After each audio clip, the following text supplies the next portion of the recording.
Class 9 अपना chapter चल रहा था, चैप्टर 14 सांख्यिकी। और सांख्यिकी के अंदर हमने पढ़ा था केंद्रीय प्रवृत्ति के माप। केंद्रीय प्रवृत्ति के माप के अंदर हमने माध्य यानी मीन पढ़ लिया था, माध्यिका मीडियन पढ़ लिया था, कुछ उदाहरण भी किए थे।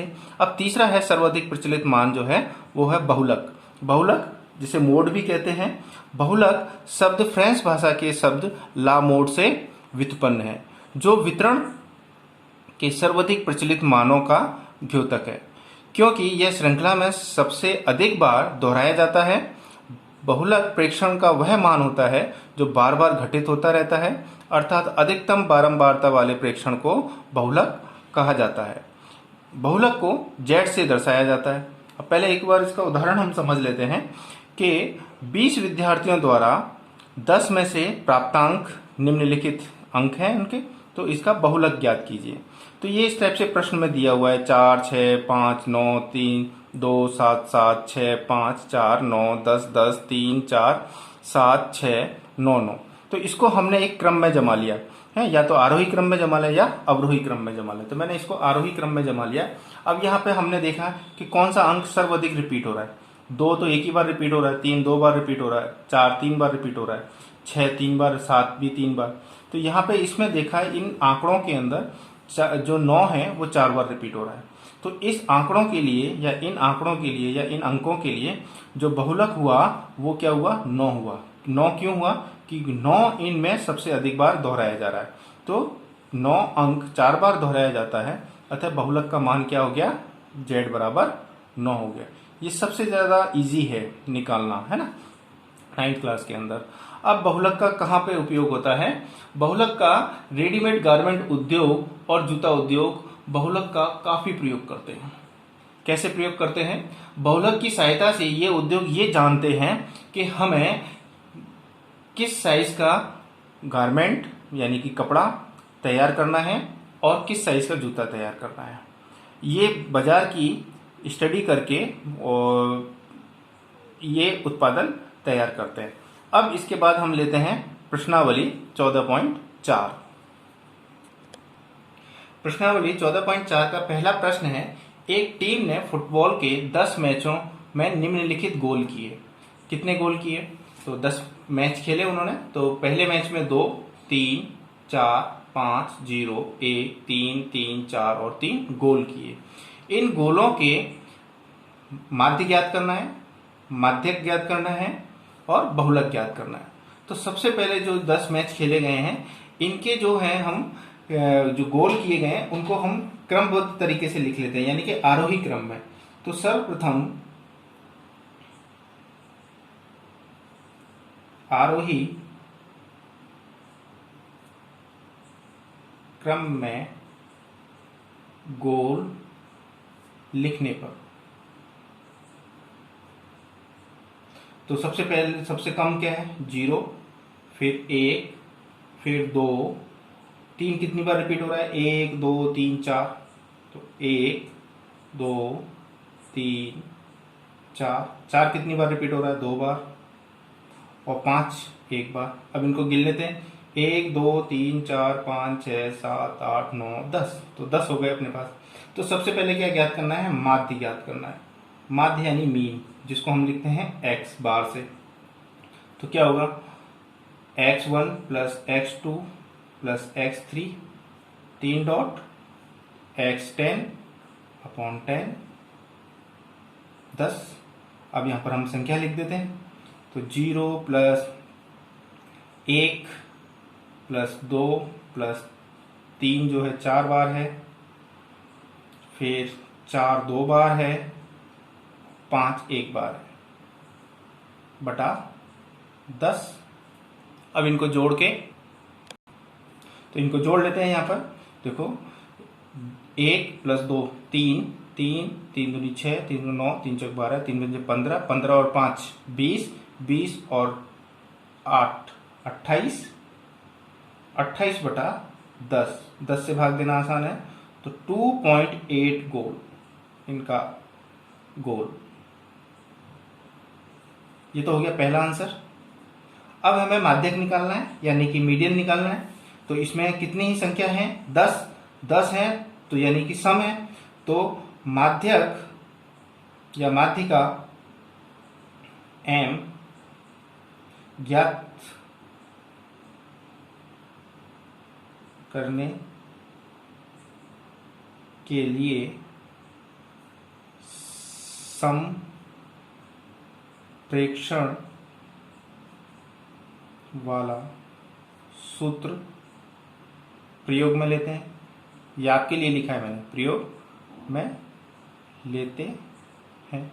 तो m बराबर क्या हो जाएगा, m बराबर small n by 2 TH plus n plus 2 upon 2 TH और इन सब के बटे में 2। तो कितना हो जाएगा, पहला तो हो जाएगा 10 बटा 2 TH प्लस 10 प्लस 2 बटा 2 TH, इन सब का 2। तो यहाँ पर हम इसको भाग देंगे तो 5वां पद और 12 में 2 का भाग देंगे तो 6ठा पद। इन दोनों के जो मान आएंगे उनको हम 2 से डिवाइड कर देंगे। तो 5वां पद कितना है, 1 2 3 4 5, वो भी 3 है। प्लस अब देखें छठा पद कौन सा है, 1 2 3 4 5 6, वो भी 3 ही है। तो 3 में 3 जोड़ के 2 से भाग लगा दिया तो 3 आ गया। तो मीडियन कितना आ गया, माध्यक कितना आ गया, 3 आ गया, m बराबर 3। अब इसमें बहुलक देखें, बहुलक यानी z सबसे ज्यादा कौन सा रिपीट हो रहा है। तो इसमें देखें कि सब तो एक एक बार आ रहा है और 4 2 है, 2 बार आ रहा है। तो इसमें सबसे ज्यादा क्या है, बहुलक कौन सा है आपका, 3 आंसर। तो पहला सवाल इस तरह से कंप्लीट किया। अब दूसरा सवाल देखते हैं इसको। दूसरा सवाल भी इसी प्रकार है जैसे पहला है। इसमें गणित की परीक्षा में 15 विद्यार्थियों ने 100 में से अंक प्राप्त किए हैं। निम्नलिखित अंक प्राप्त किए हैं जो इसमें नीचे लिखे हुए हैं। अब ये कितने गिनले थे, 15 हैं, 1 2 3 4 5 6 7 8 9 10 11 12 13 14 15। तो इसमें क्या क्या ज्ञात करना है, एक तो माध्य ज्ञात करना है यानी x बार ज्ञात करना है, एक माध्यक ज्ञात करना है यानी कि m ज्ञात करना है, और एक z प्राप्त करना है, अपन को z ज्ञात करना है। तो इनको पहले हम एक बार आरोही या अवरोही क्रम में जमा लेते हैं। तो इनको क्रम में जमा कर लिख लेते हैं एक बार, फिर उसके बाद माध्य, माध्यक और बहुलक हम ज्ञात करते हैं। इसे इस प्रकार हमने क्रम में जमा लिया। अब हमें सबसे पहले क्या चाहिए, माध्य चाहिए। माध्य को x बार से लिखते हैं अपन। माध्य का फॉर्मूला क्या है अपने पास, सिग्मा x अपॉन n, और जिसको यदि हम विस्तारित रूप में लिखें तो x1 plus x2 plus x3 3 dot plus xn की जगह कितने लिखेंगे, कितने विद्यार्थी हैं अपने पास, 15 यहाँ लिखेंगे, और n की जगह कितना लिखेंगे हम, 15। अब हम यहाँ पर सिग्मा x निकालेंगे। तो सिग्मा x के लिए इसको हम लिखेंगे और 15 बार लिख कर यहाँ पर इनके बीच में हम क्या करेंगे, प्लस का साइन लगाते जाएंगे। 40 40 प्लस 41। तो इस तरह से हम इसको कंप्लीट कर लेते हैं, है ना। 6 plus 48 plus 52 plus 52 plus 52 plus 54 plus 60 plus 62 plus 96 plus 98। इनको जब हम जोड़ेंगे तो हमारे पास आएगा 822। अब माध्य क्या होगा हमारे पास, यहाँ पर हमने लिखेंगे माध्य x बार बराबर इक्वल टू 822 बटा 15। जब इसको हम भाग देंगे तो कितना आएगा हमारे पास, देखो भाग देके देखो इसको, तो हमारे पास आएगा 54.8। तो ये सवाल का जो है पहला पार्ट पूरा हुआ।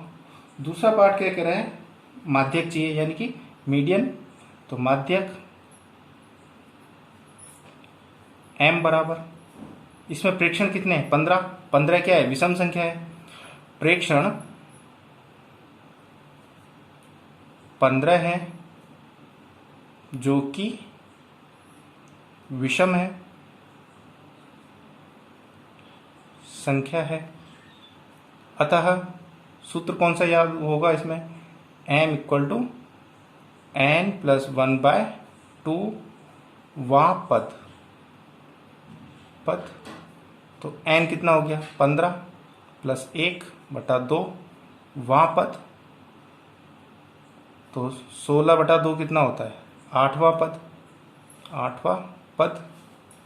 8वां पद कौन सा है, अब यहाँ पे देखें 1 2 3 4 5 6 7 8, तो ये क्या हो गया अपने पास मीडियन हो गया, तो 52 आंसर हो गया इसका। अब बहुलक क्या है, अब बहुलक देखो सबसे ज़्यादा कौन सा रिपीट हो रहा है इसके अंदर देखो 40 2 बार रिपीट हो रहा है, फिर ये 3 बार रिपीट हो रहा है, इसके अलावा और कोई है ही नहीं रिपीट हो रहा। तो बहुलक क्या हो गया, बहुलक z बराबर 52। कितनी बार दोहरा रहा है ये 3 बार, 3 बार दोहरान होता है। तो इस तरह से हमने ये दूसरा सवाल कंप्लीट किया। अब तीसरा सवाल देखें हम। तीसरा सवाल थोड़ा सा आपको ध्यान देना पड़ेगा, इसमें माध्यक दे रखा है, यानी कि मीन गिवन है आपके पास मीडियन गिवन है आपके पास 63 मीडियन, और इनको आरोही क्रम में पहले से ही व्यवस्थित किया गया है, प्रश्न के अंदर ही व्यवस्थित किया गया है। अब इनकी संख्या देख लेते हैं ये कितनी है, 1 2 3 4 5 6 7 8 9 10। तो प्रेक्षण 10 हैं अतः सम संख्या में है,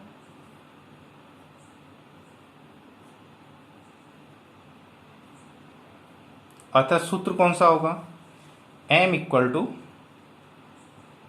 n/2 TH plus n+2/2 TH, और इन सब का बटे में। तो n बराबर कितना है 10, तो मैं यहां लिख देता हूं 10/2 TH प्लस 10 और 2 कितना हो गया 12/2 TH, और इन सब के बटे में 2। तो ये हो गया अपने पास 5वां प्लस 6ठा पद बटा 2। अब 5वां 6ठा पद कौन सा है, 1 2 3 4 5 और 6, यानी हमारे पास कौन कौन से पद हैं, एक तो हो गया 5वां और 6ठा क्या हो गया ये वाला बटा 2। इनका उत्तर कितना दे रखा है 63। अब इनको हम जोड़ लेते हैं, इनको हल कर लेते हैं। तो यहां पर मैं करता हूं 63 बराबर x प्लस एक्स कितना हो गया 2x प्लस 2/2। अब ये 63 इक्वल टू ये 2 कॉमन ले लिया, क्या बचा x प्लस 1 बचा बटा 2, 2 से 2 कैंसिल हो गया, तो क्या हो गया अपने पास 63 इक्वल टू x प्लस 1, तो x बराबर कितना हो गया 63 माइनस 1 यानी 62 इसका आंसर हो गया, जिसका मान हमें x का चाहिए। इस तरह से हमने ये सवाल को कंप्लीट किया। अब इसके बाद एक सवाल और देख लेते हैं हम। सवाल नंबर 4, आंकड़े जो आंकड़े दे रखे हैं अपने पास, आंकड़ों में हमें क्या ज्ञात करना है, बहुलक ज्ञात करना है। कितने आंकड़े दे रखे हैं अपने पास, 1 2 3 4 5 6 7 8 9 10 11 और 12 दे रखे हैं। तो सबसे पहले इसमें हम हल लिखते हैं, और क्रम में लिखने पर, क्रम में लिखने और कौन से क्रम में लिखें, आरोही क्रम में लिख लेते हैं अपन यहाँ पर। तो आरोही क्रम में जब हम लिखेंगे तो सबसे पहले सबसे छोटा मान क्या है इसमें 14, तो 14 14 14 14, उसके बाद 17 18 18 18 22 23 25 और 28। जमा लिया इनको, 1 2 3 4 5 6 7 8 9 10 11 12। सबसे ज्यादा कौन सा रिपीट हो रहा है 14, तो बहुलक क्या हो गया, बहुलक हो गया अपने पास z बराबर 14 आंसर। तो इस प्रकार से हम इन सवालों को हल कर लेते हैं। आगे के सवाल नेक्स्ट वीडियो में हम देखेंगे।